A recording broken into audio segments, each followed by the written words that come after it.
السلام عليكم اعزائي المشاهدين، وحلقه جديده من يا ابن اللعيبه. وجايين بقى النهارده كده بكل حياديه كده. تعالوا معايا ونقيم كده قائمه روي فيتوريا بقى في كاس الامم الافريقيه اللي جايه ان شاء الله، وناخدهم كده بخط خط كده، ونشوف اللي هو كان الاختيارات الاصح اللي كان المفروض يعملها، ولا يعني جت منه قال لك ارزع اي حاجه كده وخلاص. المهم التشكيل الاساسي واللعيبه الاساسيه هي اللي تبقى موجوده، وارزع جنبهم اي حد. فانا الصراحه قعدت اذاكر شويه كده القايمه والماتشات اللي فاتت لكل اللعيبه اللي فاتت، ان كان الريتنجز او ان كان الاشتراكات بتاعتهم، مين شارك ومين كان اساسي الفتره اللي فاتت.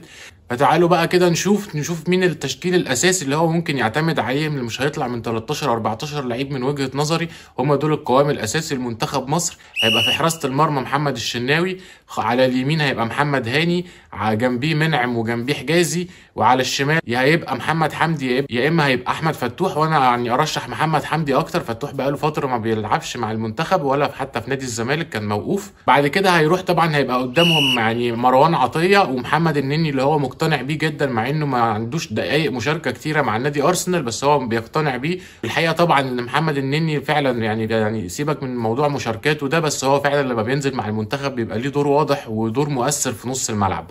فهيبقى مروان عطيه ومحمد النني، وانا برجح هيبقى ما جنبيه يا اما زيزو يا اما امام عاشور، وممكن يخش معاهم كمان حمدي فتحي في نص الملعب. هيبقى دول الخمسه اللي هو هيبقى بيغير ما بينهم، يشيل بقى واحد ويحط التاني على حسب الماتش اللي قدامه. بس هم دول الخمسه اللي هيعتمد عليهم، هينزل منهم ثلاثه في نص الملعب. اما بقى عن الهجوم فطبعا لا غنى عن محمد صلاح على اليمين، وعلى الشمال انا شايف تريزيجيه مش عمر مرموش، فهيبتدي محمد صلاح على اليمين وتريزيجيه على الشمال، ومصطفى محمد طبعا هو راس حربة المنتخب المصري. كده هم دول ال 13 لعيب اللي مش هيطلع منهم التشكيل الاساسي ان شاء الله في منتخبنا في كاس الامم الافريقيه. فتعالى بقى نشوف مين اللي ممكن يقعد لهم احتياطي، ومين كانت المفروض يعني الاختيارات الاصح لروي فيتوريا، مش اي رزع منه وخلاص. اللي انا شايف ان هو رزع الصراحه يعني في كام لعيب كده. فتعالوا بقى ناخدهم مركز مركز كده. ففي حراسه المرمى عندك طبعا محمد الشناوي لا غنى عنه. يقعد له مين بقى؟ هو مختار ثلاثه جنبيه، مختار احمد الشناوي. واحمد الشناوي مصاب بقاله 3 4 ماتشات ما بيلعبش مع النادي بيراميدز. وتعالوا بقى نحط كام خط كده تحت كلمه مصاب، لان هو قال لك على كام لعيبه انا ما خدتهمش عشان هم مصابين، مع انه واخد 2 لعيبه مصابين.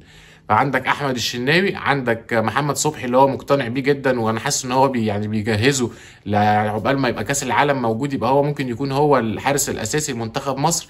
طبعا يعني كاس العالم لسه كمان سنتين 3، فما يعرفش مين بقى الشناوي ولا احمد الشناوي ولا ابو جبل اللي هو واخده الثالث.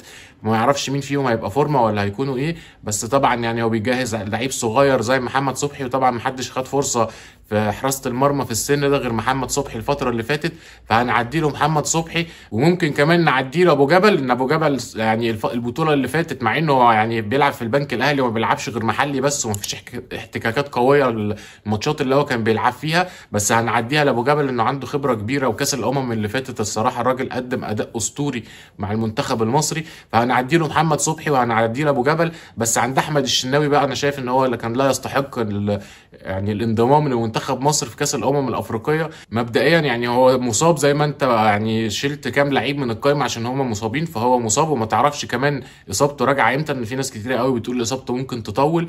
ثانيا انت يعني عندك كام حارس مرمى كنت ممكن تستفيد بيه في المكان ده احسن من احمد الشناوي.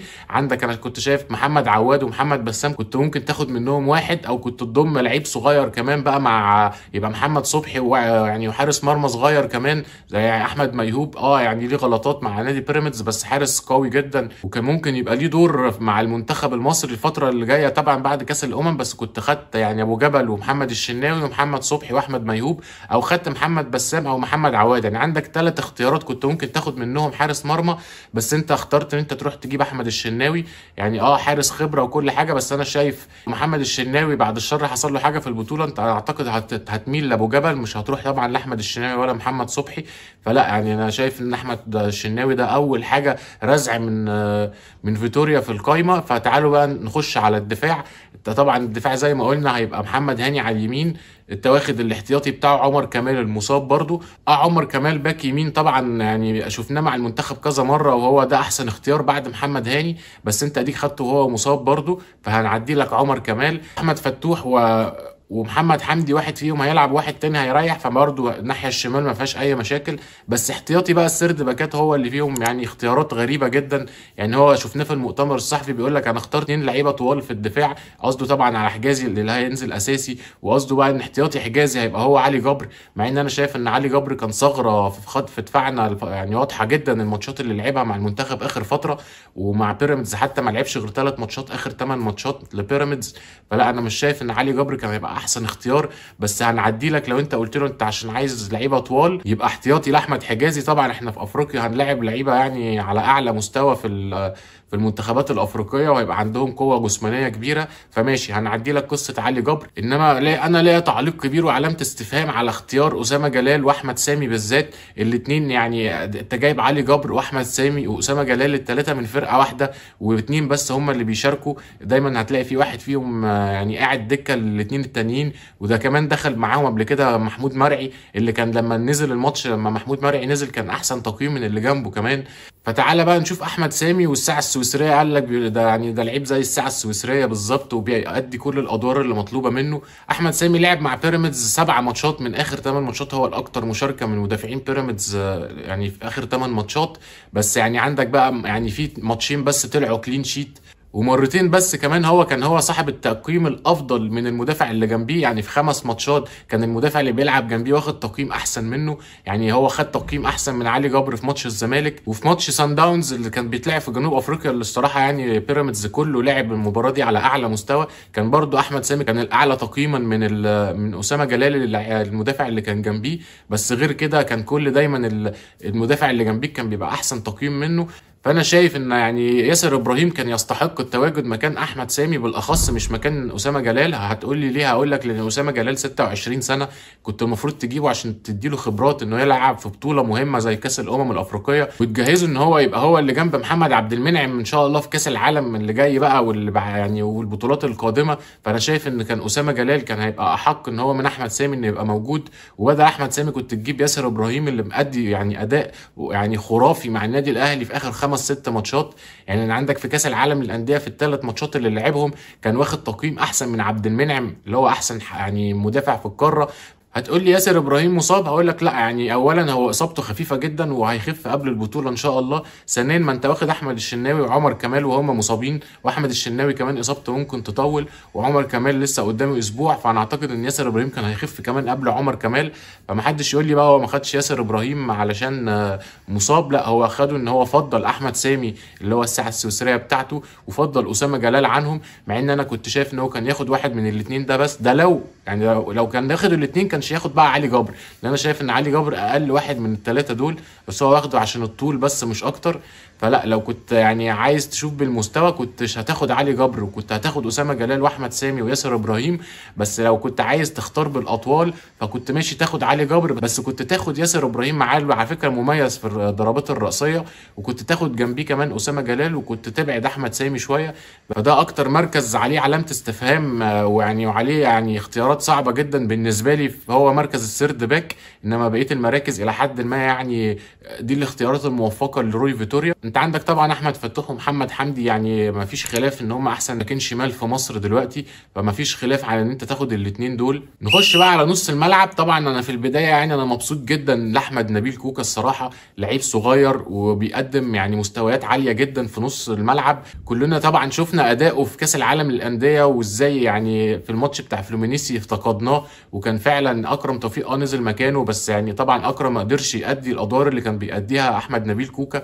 فانا طبعا فرحان جدا الصراحه ان هو يعني انضم لكاس الامم الافريقيه، ويستحق عن جداره ان هو يبقى موجود في الحفل الكروي ده. فلا يعني لعيب صغير واداؤه في نص الملعب عالمي الصراحه، وقدم مستويات حلوه جدا في كاس العالم للانديه يعني، وبيطلعك بالكره حلو جدا، يعني كور الطويله مظبوطه، واداؤه الدفاعي ممتاز جدا. فلا انا مبسوط للاختيار ده، وان شاء الله يبقى هو مستقبل الحته دي في كاس العالم ان شاء الله. وانا شايف ان هو يعني يبتدي له خبرات دلوقتي مع المنتخب، ويبتدي معسكرات مع المنتخب، هيبقى في حته تانية خالص احمد نبيل كوكا. اما بقى باقي اللعيبه فهم دول اللي كانوا في الصوره، ومحدش يقدر يختلف ان ممكن حد كان يخش معاهم الفتره دي. فيعني لا انا شايف ان هم يعني دي الاختيارات الموفقه في نص الملعب. بس حبيت بس اشيد باختيار احمد نبيل كوكا، اللي انا شايفه اختيار جريء واختيار يعني زي ما بيقولوا في الصميم. فلا يعني احمد نبيل كوكا يستحق التواجد في كاس الامم الافريقيه مع المنتخب. طبعا قدم مستويات عالميه مع النادي الاهلي الفتره اللي فاتت. نروح بقى للهجوم. طبعا يعني لا غنى عن محمد صلاح في اليمين، وهيبقى هو حاطط الاحتياطي بتاعه مصطفى فتحي. مصطفى فتحي طبعا كريست الكره المصريه، يعني محدش يختلف عن مهاراته وقد ايه الفتره اللي فاتت كان بيبقى لعيب مؤثر جدا في نادي بيراميدز. فانا شايف ان هو اختيار موفق جدا ان هو يبقى احتياطي لمحمد صلاح. عندك في الناحيه الشمال تريزيجيه وعمر مرموش، لا خلاف ان هم دول احسن اتنين وينجات شمال للمنتخب المصري. طبعا تريزيجيه انا بفضله دايما ان هو عنده جرينتا وحماسي جدا مع المنتخب المصري، وليه طبعا اوقات يعني مهمه جدا مع المنتخب المصري الفتره اللي فاتت. اما عمر مرموش فهو بيقدم مستويات عاليه جدا الفتره اللي فاتت مع نادي في المانيا، ويعني من هدافين فرقته. فانا شايف طبعا ان هو كان لازم يبقى موجود في الحته دي مع منتخب مصر.